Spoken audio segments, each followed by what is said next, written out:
Hi everyone. In this clip, we're going to be going into how to start working with brushes more effectively and how to start really getting into the sculpting process itself.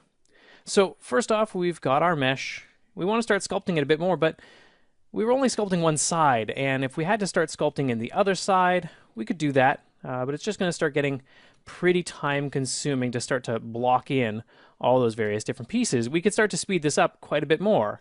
So again, I'm just going to grab a new sphere here. Let's grab this one, the PM3D, and I'm going to press X. X by default is our symmetry being able to be turned on.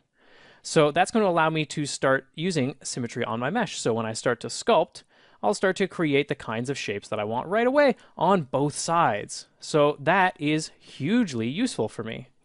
But I want to start getting a little bit more shape out of this. So for example, when I'm starting to build up here, this maybe is kind of working the way that I would like, but maybe I'd like a little bit more kind of control, a little bit more movement here. So I could start to push this section out with my standard brush if I wanted to, and start to kind of block in various different shapes, but it's a little bit hard to get the kind of form and shape that I want when I'm constantly just brushing. On top of that, let's say I want to make a mouth here. I actually don't have the polygons to do it, so I'm a little bit stuck. I need to start coming over here. So if I just click and drag on this empty space, I can start to move up and down this tool palette here. So this is a tool palette. This contains all my tool affecting pieces of information. So I can scroll down here and go into this geometry part. Just click that. It'll open up. Scroll on down here until we get to Dynamesh. Now this is a concept artist's bread and butter. Dynamesh will allow us to basically add more polygons onto our mesh. So if we just zoom in here, you'll see that these are actually just literally a lot of little polygons on my model. Now, I don't really have a great setup for them. If I wanted to see what they actually looked like, I could press Shift F, which will turn on polyframe mode. If your screen's big enough, you'll actually see it a little bit down here in this somewhat inaccessible area. But if you wanted to get access to that, you can actually go to Transform, and it'll be in here. If we wanted to dock that to the side, you can also just click this little button. You'll be able to scroll through here and see some of the options that we want to get. Moreover, if you're not sure where it is, in this case, I can Alt-click any one of these buttons here, and it'll dock to the side over here, and we can get access to whatever we want to see here. In this case, draw a polyframe. Polyframe will just show us what our polygons look like and where they are on our mesh. So you can see here that we have way too few in this space, and now we can't add much detail here. Again, just Shift F to get rid of that. But now we can't really put in any extra detail here. So how do we get that detail back? Let's just close this, and let's just get rid of it entirely. There we go. So what we actually want over here is to use Dynamesh. Now what Dynamesh will do by default, if I just press Dynamesh, it'll basically, let's just press Shift F again, redistribute polygons. So it'll basically take the shape of my mesh and add polygons all over it in an even distribution. Now, how do you control how many that we get? So for example, depending on your object, you may have gotten a lot more than this or a lot less. That comes into resolution. Resolution is based on the size of the mesh in any given situation. So what it's basically trying to do is it's trying to say the resolution is exactly how big one polygon is in physical space. So if I reduce that resolution, then what I can do is Control drag into an empty space. So I'm just Control left click drag into the space. It'll say it's masking right now. We'll get into that soon. But for the moment, we're just going to let go, and it's going to automatically re-Dynamesh. If you wanted to do that otherwise, just turn Dynamesh off, turn it back on, and it'll do that as well. So now you can see that polygon is bigger. The resolution in physical space is now different. If I increase this higher and redid that again, you'll notice nothing happens. Reason being, I just need to brush on my mesh a little bit first, and then it will re-Dynamesh. And you can see now that point is smaller than it was before. But basically what this allows me to do, I'm just going to go to a slightly lower resolution, re-Dynamesh. And what this means now is I can start to brush on top of my mesh here and get the kind of shape that I wanted in the first place. But some of this is a little bit awkward to deal with. So what I actually want to start doing is using different brushes. The different brushes that I can deal with are up here in my brush area.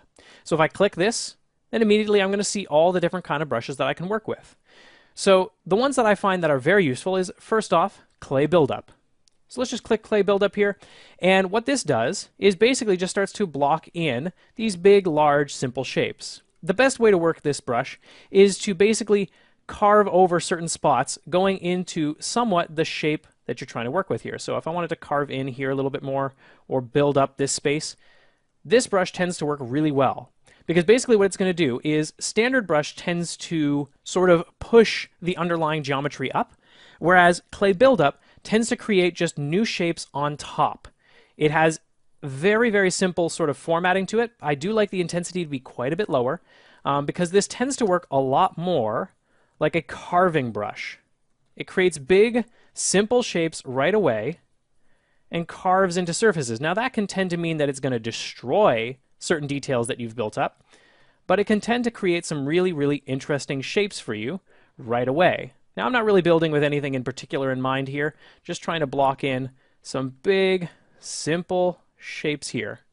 So it tends to work really well when you kind of brush along certain surfaces. If I wanted to create some sort of eye here, then that works pretty decently. Now, if I were to start to use things like my move brush, now, where would that be in here? Well, it's in alphabetical order, or I can press M on my keyboard and it'll immediately highlight any of the tools that start with M. So I can press that, and now I get my move brush. What the move brush is going to do is just basically move geometry in different kinds of directions based on whatever I'm working with. This is great for trying to fix proportions or start to work with different kinds of shapes to get the kind of structure that you want. So for example, if I wanted this head to have a bit of that proper structure to it, I could start to move these things into a better position.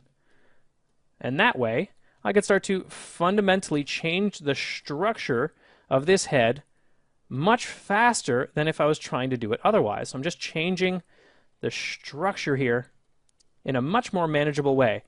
Now the smooth brush, you'll see, doesn't really work super great when you're just working with a really, really high-res mesh like this, and this isn't even that high-res. But basically, if I wanted to decrease some of this, I could go down to a lower resolution, re-Dynamesh, and now, watch, when I smooth, it removes a lot more information. There's a balancing act that is worth finding, where basically you have less Dynamesh as you're building in these big basic structures, and then you start to go into a higher Dynamesh resolution as you start to refine your mesh. So in this case, again, I'm just blocking things out a lot with that move brush because it allows me to kind of build in some of those fundamental shapes and forms and get my proportions right and the direction of this structure. So that's pretty good. Now I could, of course, go into that slightly higher resolution and then start to smooth things out and deal with things with that brush here. Now you'll notice this just popped up right away. How did I get to this? I pressed B. B will immediately dock this to my viewport or wherever my mouse is, and I can quickly get to what I was working with before. Now, there's a couple of extra brushes that we could start working with here. One of them, again, if I just pull this up and I press D, then I get options to certain things like this, like the Damn Standard brush. So if I just click this, Damn Standard brush is a really interesting brush. So as I start to work in here, it's a little bit too strong. I tend to find it starts off a little bit better at these lower amounts. Basically, the Damn Standard brush is a nice kind of like detailer. It basically allows you to kind of cut in some simpler details. It's really nice and easily. It generally is meant to be pushed in, and it can produce some pretty nice results for you. Let's go back to our clay buildup, start to block in things like that mouth in here. That'll be pretty good. And then use Damn Standard. Again, press D to get it real quick, or you can find it up here. And then we can start to kind of block in some of the actual shape of that mouth. Just a little bit better here, like this. And if I hold Alt, it'll create some extra little shapes there. I can kind of push in certain spots like this and get some of the kind of shape that I want. If I wanted to build that up a little bit better, then I find that the Damn Standard works really nicely for building up certain surfaces on top of other ones, like this. Now, if I wanted to push this out, then again, I can come back to Standard. If I just press S, I can find it in here real quick, Standard, and it'll start to just kind of push up into some of these other shapes here in a bit of a more natural kind of way. Lastly, B, and if I press H, it's immediately going to give me my H polish brush. This brush is really great because it'll smooth out certain surfaces or sort of polish them up, and it really helps for hard-edged surfaces and things like that, where I can basically just start to polish things into a pretty clean shape. Now, in our next clip, what we're going to do is start to deal with a little bit more of an advanced kind of topic, start dealing with different subtools and transpose options, deformation options, masking and clipping, and so on.